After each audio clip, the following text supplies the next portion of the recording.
Hey everybody, Jason here, and today I'm going to do the second half of the review on my Serpent SRX2. Now this buggy has been pretty amazing, and I already did a build review, and unfortunately Serpent had some issues, which they now do have resolved. In fact, I just want to say thank you to Serpent and the team manager Paul Cicarello. He reached out to me, and we had a phone conversation, and I've got some news for you guys. So basically, this buggy is extremely innovative. It's got gull wing front arms. Up here, it's got the Ackerman adjustments built right into the steering blocks. Comes with really nice hexes. Comes with Hootie spring steel drives, carbon shock towers. The shocks build very similar to an associated shock. And unfortunately, I had problems with the first set of ball cups. But let me show you a picture real quick. This is actually Mike Truey's buggy from the 2014 Reedy race at OCRC, and you can see that the ball cups are like a lighter gray. And from what I've heard from some friends throughout the country is that these new ball cups, they have had absolutely no issues whatsoever with them breaking, so that's good news. Overall, this buggy it's just a really innovative design, and while my build didn't go real well, I spoke with Paul, and one of the things that I really appreciated is that when we spoke on the phone, he said, you know, I agree with your review. It wasn't unfair. You weren't mean or anything like that. He agreed with what I said. And he told me that they just, because their first two-wheel drive buggy kit, they had some bugs. That's all. No big deal. I ended up having to sand down my diff spring, but it really wasn't. I thought it was the diff spring, but it wasn't. There was just, the coating just ended up being a little bit too thick inside the outdrive. So they've got that fixed.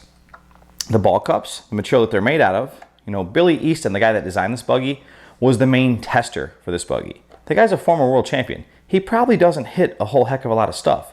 And when he does hit it, it's probably not brutally hard, like most of us, you know, amateurs or whatever, club racers. So he didn't have as much breakage. They did have some problems with some of the chassis and the top plates in the first generation kits. From what I understand, not all of them. But if you do have any problems, you can reach out to serpentamerica.com or Paul at Serpent America, and they'll take care of you. They'll look out for you. You can also get parts from that particular website, which is serpentamerica.com.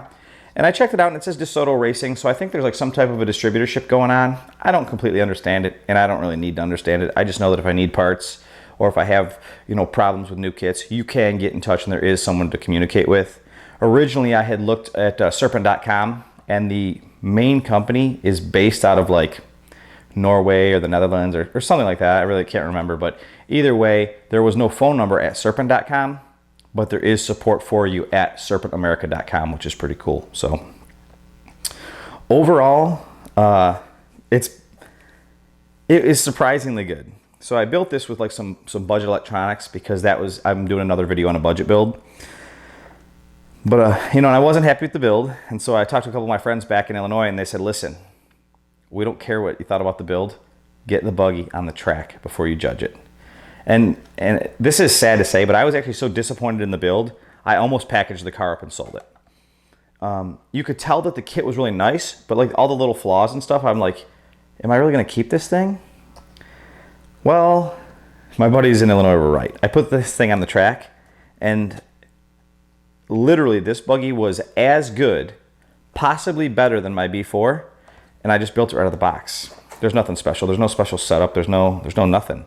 Kit springs, kit oils, kit pistons, kit shock locations. I just put this thing down, and it was ridiculously good. And there's actually a guy that I used to race with back in Illinois who's a huge TLR fan. And I'm not bashing on TLR because their stuff's good too. He was a huge TLR fan, ran their 8-scale buggy, ran their 10-scale buggy, the short course truck, the whole nine. He drove one of these that was mid-motor just about a week ago. Literally, he drove like the mid-motor on like Saturday, put all his crap up for sale on Sunday, all his low-C stuff, and now he's running the Serpent 8-scale buggy, the Serpent 10-scale buggies. So I have not driven the 10-scale buggy or the mid-motor buggy, but even if it were only as good as this thing was, it would be ridiculously good. And if it were better, well then Lord help your competitors. So just want to say, amazing buggy. If you've had problems with the chassis or the ball cups or anything like that, please reach out to serpentamerica.com or Paul at Serpent America, and I'm sure they'll look out for you. I talked to the guy. He was really nice. He was really fair. I ended up putting, I don't know how well you'll be able to see this, but I ended up putting low-C links on the back of this because I had broke a few ball cups assembling the thing. I personally don't care for these ball studs, the way they work. So if I end up keeping this car, I'm getting a B5 this week and I'm going to compare these cars. If I end up choosing this over the B5, then I'm going to go ahead and put probably titanium ball studs and like Kyosho or low-C style ball cups on this thing and rock and roll. So anyways, I've babbled on long enough. Let me show you some running footage, and keep in mind that the running footage I'm about to show you is with a $40 speed control, a $15 servo, and a $30 radio. And I think you'll agree that right off the rip, this car is really good. So overall, I'm happy with it. It's a good car. I'm even more happy with the fact that the company actually reached out, communicated with me, and just kind of shared some information with us so that we know what's going on. So good buggy, good setup. If you're looking for a Serpent product, or if you're wondering if they're good, they're good. They're really good. And you know, this might be a buggy worth trying out. So thanks for watching. Let me show you some running footage, and we'll see you next time. Take it easy. There we go, budget build Serpent.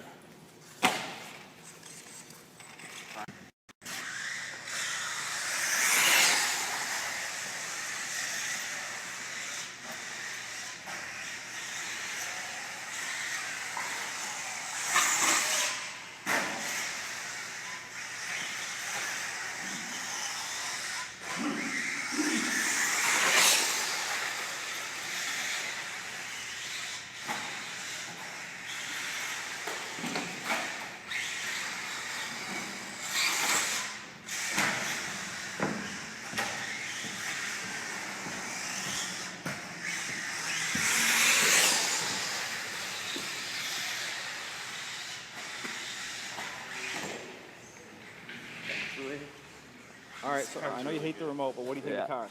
Car's good. Car's planted. Remote's terrible. Don't be a hater. $39. Yeah. For $39, dude, what are you gonna? I mean, it's just fine. It does the job.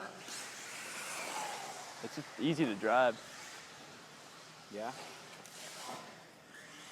I mean, those tires have no pin, dude. So the dustier it gets, the harder it's gonna be to hang on to.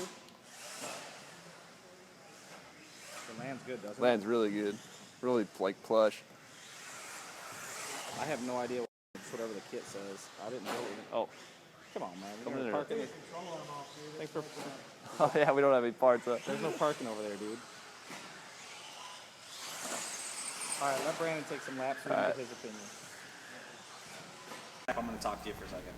You can see running this buggy that it handles really good. But I think what really impressed me the most about just dropping this thing on the track and running it without any new spangled setup or any spring or oil changes is just the fact that it had so much rear traction, but so much steering.